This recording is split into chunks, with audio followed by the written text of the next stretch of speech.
championship under your belt. Where does this championship rank? This is a dream come true, man. It's you know, my mum and dad and my sister are here right now, and this is something that I've worked for years. I came to America in 1998 to see how I would stack up against some of the best kids in the world. What does it mean to you?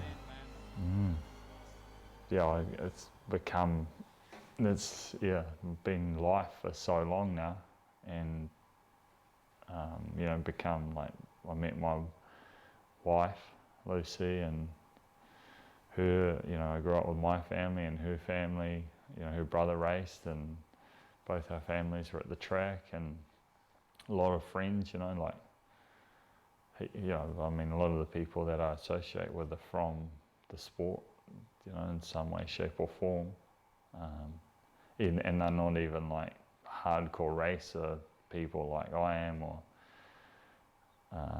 yeah, so it's just, yeah, I guess that's probably the only way to like loosely describe it or quickly describe it, is like a life. And now my, you know, my family is like immersed in it as well, so.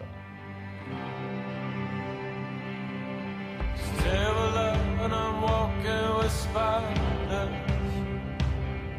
It's terrible and I'm walking in. It's terrible and I'm walking with spiders. People probably think I coach them hard out. Well, I know people think that actually, but I don't. I give them time, and I'm just like any other father, you know, like I tell them honestly what I think and see, and yeah, and then obviously we've got a track at home, and spend a bit of time with them here, and I really enjoy that. I enjoy going to all tracks all over the country, to be honest. The family time, you know, as a family travelling and that, but to be able to have a track at home in your backyard like we did today, it's pretty special.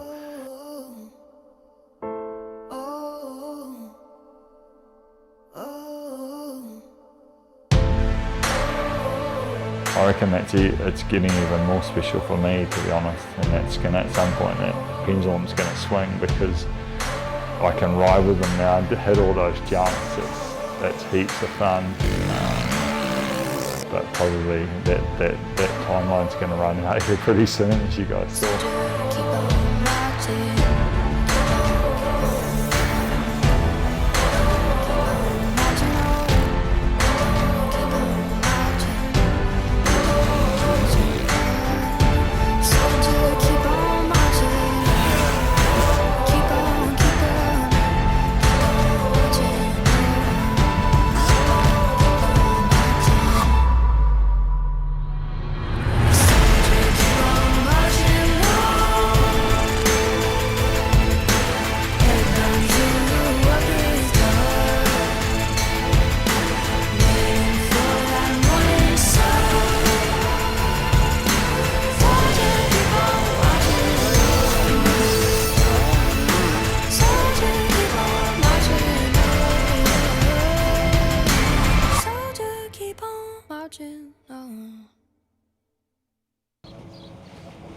I'll try and crack 500.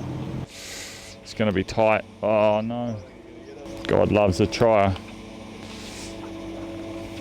Chuck a little bit of milk out. Oh, don't put that in the film.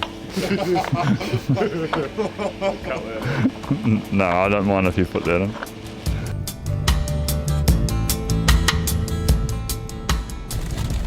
Good pastry too, man. Oh.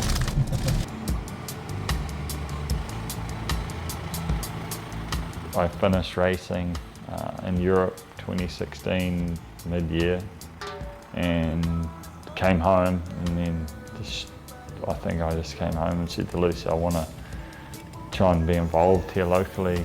Obviously my parents were heavily involved in the sport, so was Lucy's father in the club stuff, and so, you know, come from families that had been associated with the clubs, and wanted to give back in some way, shape or form, and you know, help the sport in some way that I thought I could. And yeah, just went along to a committee meeting, and you know, like, do you believe it? I was nervous about that, eh? Like, I guess it's when you, like, I mean, that's polar opposites, right? Like, I was racing in the World Motocross Championship under this massive promoter, you know, for a professional team, and, you know, to then come back and not take anything away from club stuff, but then go, you know, to something that's just truly grassroots. It was like completely polar opposite. So that's a good improvement from the landing to somewhere about here, and then from about mid-turn exiting, but there's a part here, 1/3 of this section basically, that can be still improved. Ready, now. Yeah, well, method moto is something that Lucy and I have discussed now for quite a number of years, and not really branched out and really gone head on into it. We've sort of dabbled around with some ideas and dabbled with it quite a lot, actually, to be honest.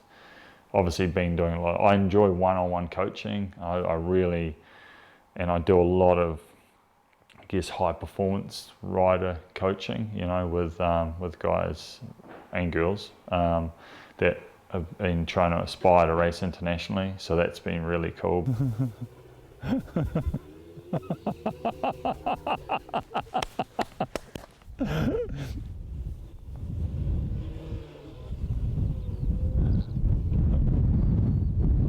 Just wreck a bit more grass, eh, for the dairy. Oh, he's down!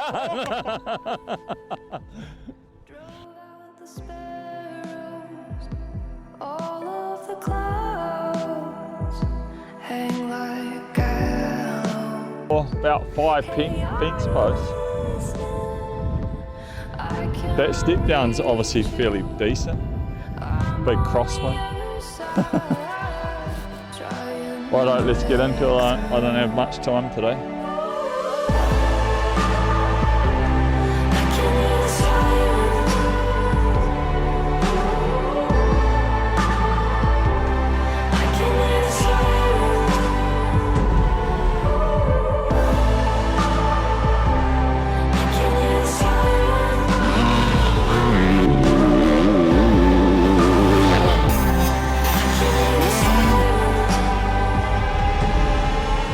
.47 flat, 47 flat, 47.1, 47.3.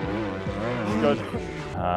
We said, right, it's time to give this concept of online coaching a real nudge, and brought it to life, and it's become everything that I expected it could be and more.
At some point, people may or may not know, but there was a pandemic, and pandemic shut our business down, and we were in the tourism industry at that time. And we had been hosting groups from Australia come in, and other parts of the world, but like predominantly Australia, come in 5, 6 riders, and yeah, just basically have a blast, really. They'd host them, go riding each day, and host them for breakfast, lunch, dinner, just put it on for them, and so that was starting to really grow. And then obviously COVID hit, and then we sort of thought, oh yeah, 6 months we'll be back into it, and then that took us from autumn of 2020, was it, to spring of 2020, then nothing happened. We thought, oh, next autumn we'll be back into it, 2021. What's that, this year? Yeah. And it hasn't happened. And then obviously we thought we'd be back this spring, and then that all was a shit show again. So SX4 was something that I've always had a real interest in events, like always interested me, something that, not just motocross events, but just events in general, like getting into that sector. And so SX4 was some bit of a brainchild of mine to, I guess Supercross wasn't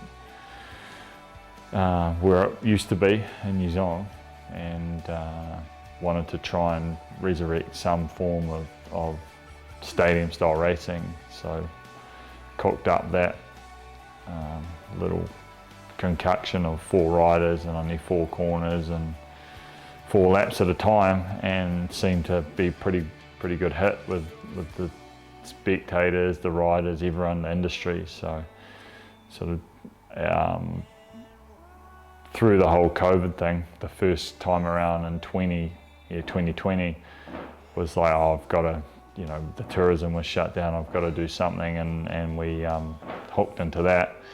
Really got that, brought that to life really. It was cool, loved that process, but learned a lot of things.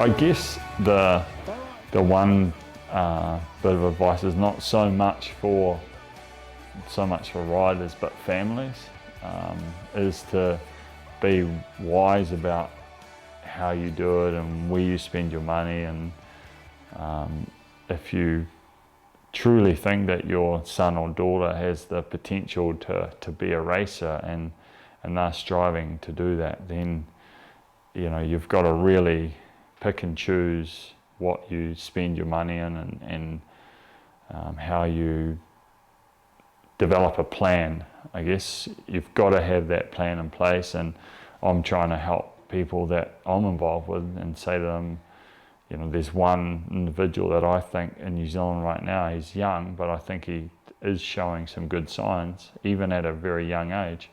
And I've already said to his parents, look, you've got to start looking down the road, budgeting, and what are we going to be able to do to help our son get to the position. Like, I guess that side of it, it's all very well and good going racing every weekend and doing your practicing and that, but you've got to look way wider than that. And I guess that it comes from that we are so isolated in this country. We do have everything here. We've got events, we've got great events, we've got great tracks. We're world class in terms of tracks, because we have sand and clay and mud, and we can ride all 4 seasons in New Zealand. So got everything in that respect. We've got great technicians, really good technicians, because suspension's important in New Zealand. Tracks get rough, really rough, and we've got good technicians that can get your bike set up. And if you want to go down the engine route, I don't have a lot of experience of engine stuff in New Zealand, to be honest, so I can't speak too much about that. But just as a rule of thumb, technicians in New Zealand are good, and we've got good coaching. There's a number of coaches in New Zealand. So we do have all of those pieces to the puzzle, but then you've got to look at, right, well, how do I then put all that package together, and then when's the step to look at racing overseas? And you've got to then not so much look at the result at that point, it's like the experience. How did my son or daughter handle that transition just to getting organised to go away and race? And once they got off the plane at the other end, were they able to handle that that different culture and experience, and because ultimately, as we stand right now in this country, there's not a single professional motocross racer in this country that races and resides here. You know, there's riders that get paid, but it's not their true profession, you know. So to be a professional, you're going to have to go minimum at least to Australia, and then if you're wanting to really make the big time, it's America and racing supercross, or Europe and racing motocross. So you've got to start again. So that's where it comes back to what I'm saying about planning for what you want to do in the future.